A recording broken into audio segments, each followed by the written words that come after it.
Eu quero nesse momento que você preste muita atenção.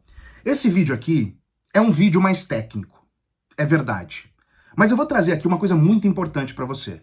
Olha só, se você quer aquelas gritarias, aquelas lacrações, sai do meu vídeo. Porque aqui eu vou te alimentar com dados para você discutir com o seu coleguinha que só fala asneira.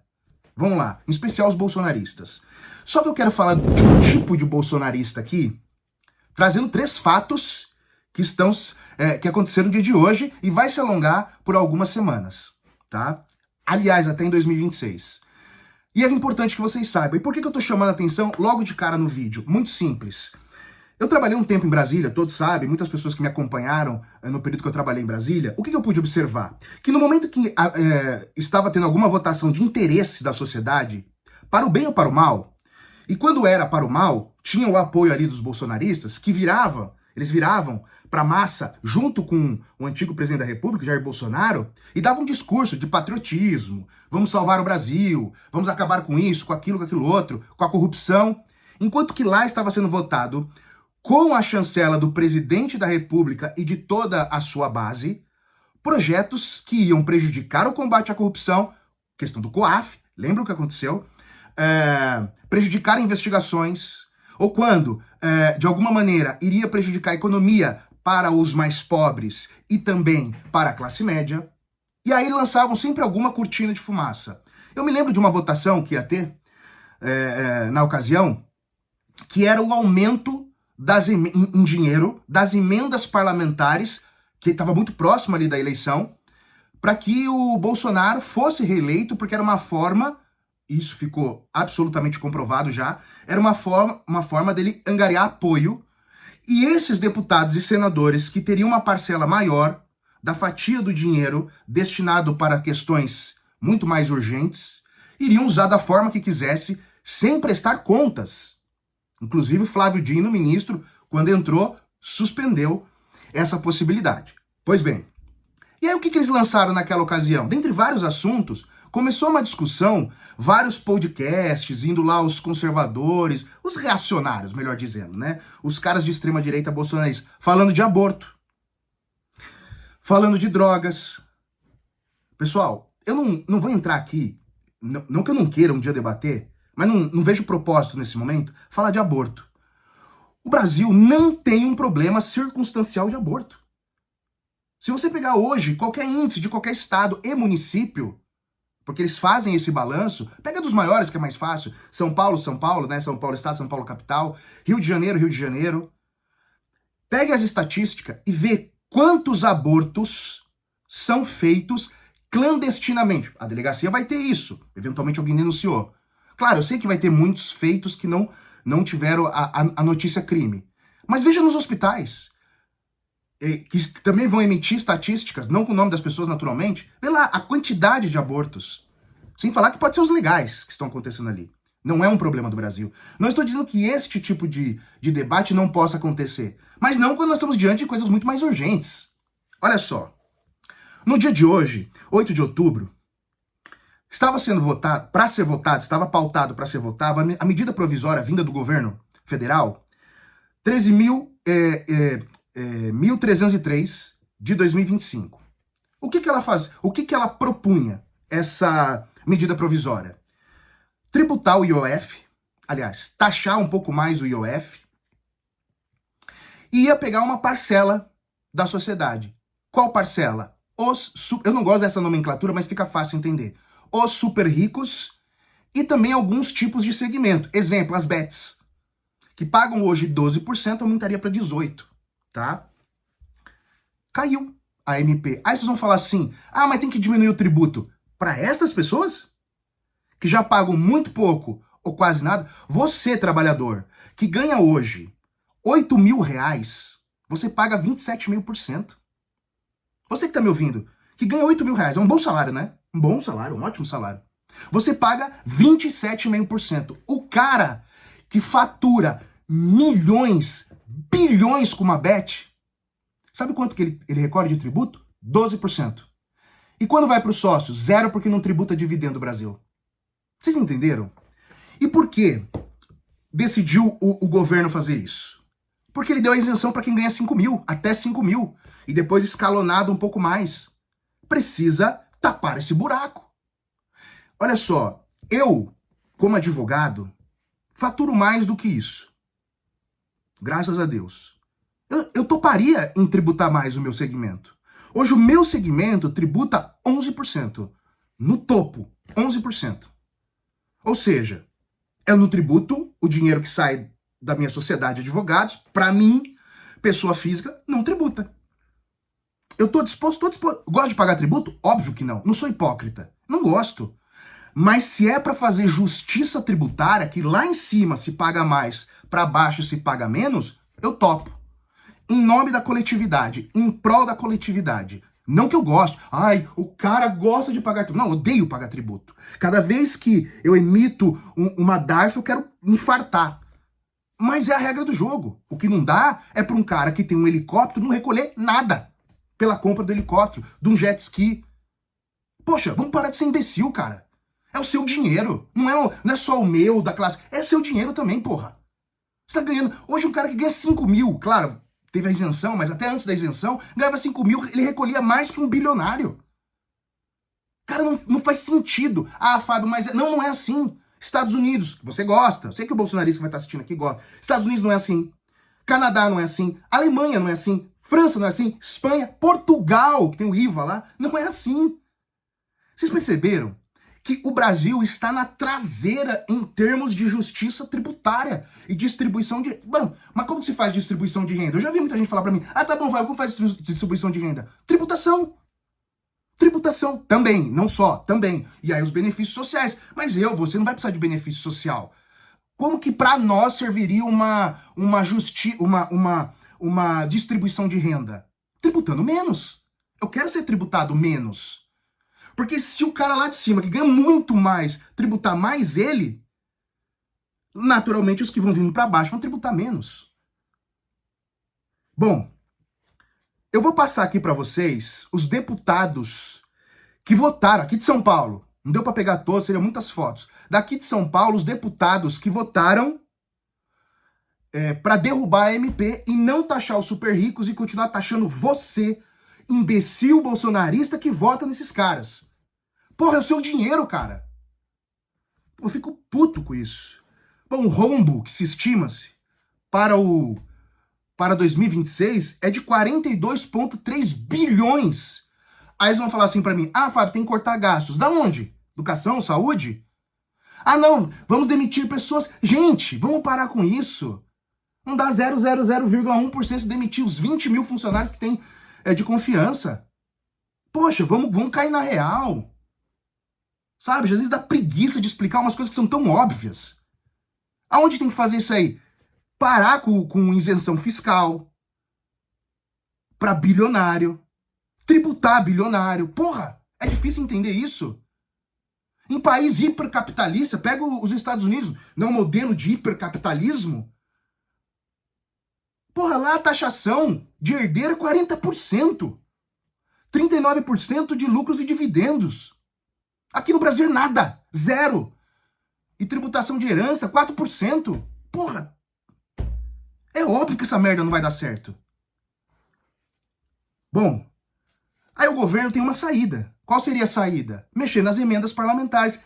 Isso vai virar judicialização no STF. Porque a hora que o Lula mexer nos valores das emendas parlamentares que ele conseguir, para não dar a galopada fiscal e mexer para cobrir esse rombo, isso vai ser judicializado, o Brasil vai parar. O Brasil vai parar. E por quê? E aí vem meu segundo assunto. Por que tudo isso está acontecendo agora? Porque os índices do Lula, do governo Lula e da popularidade do Lula aumentaram. É por isso que esses caras estão putos da vida. Agora, o Lula, ele teve aí um aumento, até marquei aqui, foi o seguinte, ó. Aprovação do governo. Passou a ser aprovado por 48% e desaprovado por 49%. Dentro da margem de erro, 2 para cima, 2 para baixo, empate. Isso é bom? Excelente. Como diz alguns estatísticos, um candidato que tem 45%, ele é competitivo. Um candidato que tem 50%, ele é o favorito. Lula, hoje, mesmo com essa derrubada que aconteceu, hoje, ele é o favorito à reeleição de 2026. Olha só, antes do tarifaço do Trump, como que estava esse cenário? 40% de aprovação e 57% de desaprovação. Ou seja, tirando aí o 1% do 48%, certo? Ele teve um ganho de 16% em 5 meses. É muita coisa. Diante de muita crise, do escândalo do INSS. E por que aconteceu isso? Porque ele é um cara que entrega resultado.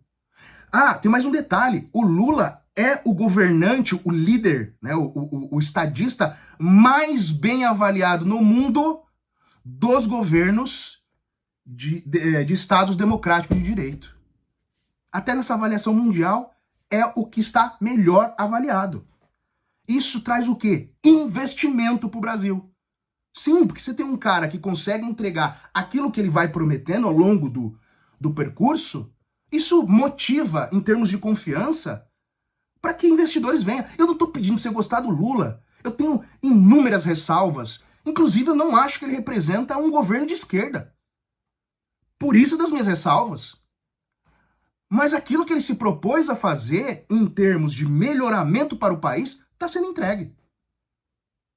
Bom, a popularidade dele também ficou no empate técnico. 33% aprovam o Lula, a figura Lula, e 37% desaprovam. 2 para mais, 2 para menos, se subir 2 e descer 2, dá empate técnico. Ou seja, em 5 meses ele saiu de uma escalada de menos 17% para empate técnico. Né? Quais são os principais motivos que causou essa grande recuperação do Lula? Muito simples. Tarifaço do Trump, impulsionado pelos bolsonaristas, em especial pelo Eduardo Bolsonaro. Os próprios bolsonaristas não ficaram satisfeitos com essa postura do Eduardo Bolsonaro. Bom, e também a questão da anistia. Ninguém aguenta mais ouvir anistia. A última pesquisa dava assim, 62% queria que todo mundo cumprisse as penas. E vai vir aí essa questão da dosimetria da pena.